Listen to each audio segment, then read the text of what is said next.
good day po sa inyong lahat. Sana nasa mabuti kayong kalagayan. So, ang topic po natin for today ay tungkol sa katanungan ng isa sa mga subscriber natin na kung saan tinatanong niya kung ano nga daw ba yung third quarter syndrome diseases at bakit po ito tinawag ng ganong term. Yung tinatawag pong third quarter syndrome ay dahil dun sa word mismo na third quarter. Kung mapapansin po ninyo, meron tayong 12 buwan sa isang taon. So, from January to December po yan. Hinati po ito sa 4 na quarter. Ang first quarter, yun po yung buwan ng January, February, March. Ang second quarter naman ay April, May, June. Third quarter, July, August, September. And then ang fourth quarter, October, November, December. Yan po yung 4 na quarter sa isang taon. Ngayon, kaya po tinawag na third quarter syndrome ay dahil po dun sa pagsapit ng buwan ng July, August, September. Dito po tayo nakaka-encounter kadalasan ng mga iba't ibang diseases. Kadalasan na-experience natin to sa ganitong buwan ng tag-ulan, buwan ng rainy season. Dito po sumusulpot yung iba't ibang sakit gaya ng yung sipon, dala ng pabago-bagong temperatura, dala ng pabago-bagong panahon. Palagi ko pong sinasabi, maya't maya umuulan, sisikat yung araw ng pagkainit-init, tapos mamayang tanghali or hapon, biglang uulan. Yun po yung nag-trigger ng sakit sa ating manok, particularly yung sipon. And then, kapag ganun pong panahon, nakakaranas rin tayo, kumbaga yung nagkakaroon ng aflatoxin yung ating mga manok. Saan po nila ito nakukuha? Yun pong aflatoxin ay isa pong sakit yan na caused by fungi, fungus. Yung fungus na yan ay nanggagaling po sa feeds na ipinapakain natin sa ating mga manok. Paano nagkaroon ng ganong aflatoxin yung ating feeds na ipinapakain? Dahil po yan dun sa mga raw materials. Gaya po nung number 1 dyan, yung mais. Kapag yun pong mais, kapag inharvest po kasi yan, hindi po naman natin yan pwedeng basta-bastang gawing feeds kaagad. Kailangan po munang ipaaraw natin yan, ipapatuyo po natin para kapag tuyo na, that's the time na pwede na natin gawing feeds. Sa yung mga farmer po natin, binibilad po nila yan. Kasi kapag hindi po nila binilad yan, basa, hindi po bibilhin yan nung trader. And then si trader naman, pag nabili niya yung mais na yan, binebenta niya po yan sa mga feed company. And then si feed company, yan po yung pinaprocess nila, ginagawa nila, ini-ingredients po nila yan sa paggawa ng feeds. And then yung feeds na yan, yan po yung binibili natin, dinideliver sa atin. At siya namang ipapakain natin sa manok. Subalit kapag yung mais nga po ay hindi po maganda yung pagkakabilad, nagkakaroon po ng mga fungus. Kaya kapag nagkaroon ng fungus, isa na dyan yung mga harmful fungus. Kapag nasama po yan sa mais natin at kapag giniling, sasama rin po yan dun sa feeds na i-deliver sa atin. Ang epekto po niyan, kakaroon po sila ng infection sa intestine, sa butchi, mahina po yung kanilang feed intake. So hanggang sa hihina din po yung kanilang pangingitlog.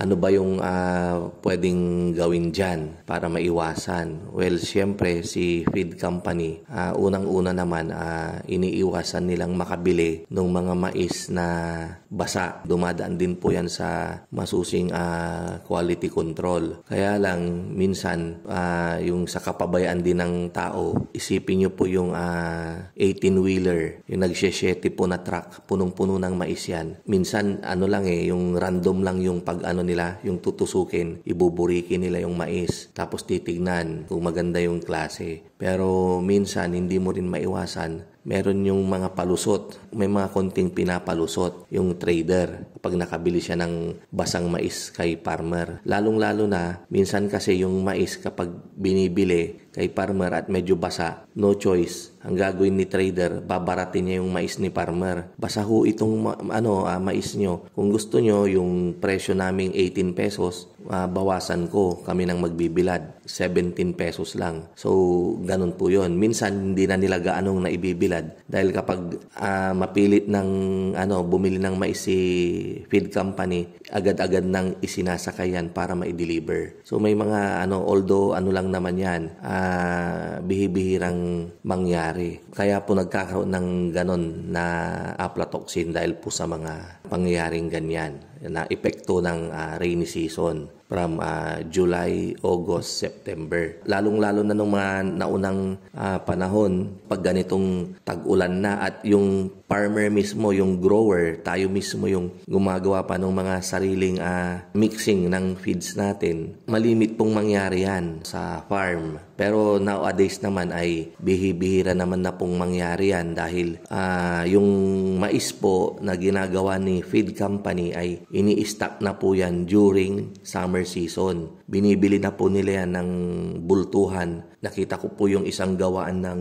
feeds dyan sa may Tarlac, Kooperatiba. Imagine nyo po yung kanilang stock na mais ay nasa worth 300 million pesos. Ganun po sila karaming mag-stock ng mais sa kanilang bodega. Yung kanilang bodega po na malalaki ay nasa 6. Ini-stock po nila yung feeds na yung mais na yon.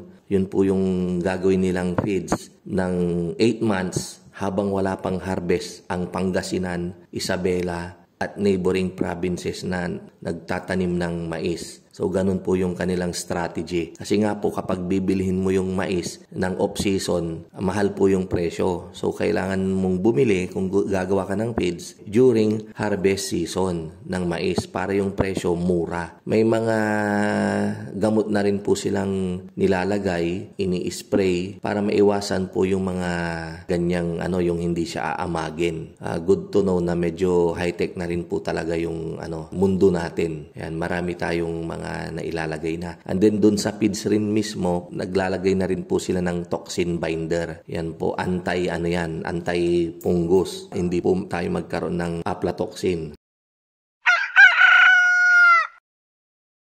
Ulitin ko, kaya po tinawag na third quarter syndrome diseases ay dahil po sa during buwan ng July, August, September or yung rainy season, lumalabas yung mga ganyang sakit. From the word na third quarter, doon po nila kinuha yung pangalan na yan. So sana napaliwanagan ko po kayo kahit papano regarding po sa katanungan ng subscriber natin. Kita-kita po ulit tayo sa mga susunod kong vlog. Palagi po tayong mag-iingat dahil kasalukuyang andun pa tayo sa third quarter syndrome. Mapamanok man at lalong-lalo na sa ating tao, ganyan din, di ba? Prone tayo ngayon sa sakit, sa lagnat, sa sipon, sa diarrhea, yung mga ganyan. Leptospirosis, lalo na yung mga nababaha, ganyan. So mag-iingat po tayo. So thank you. God bless po at mabuhay po tayong lahat.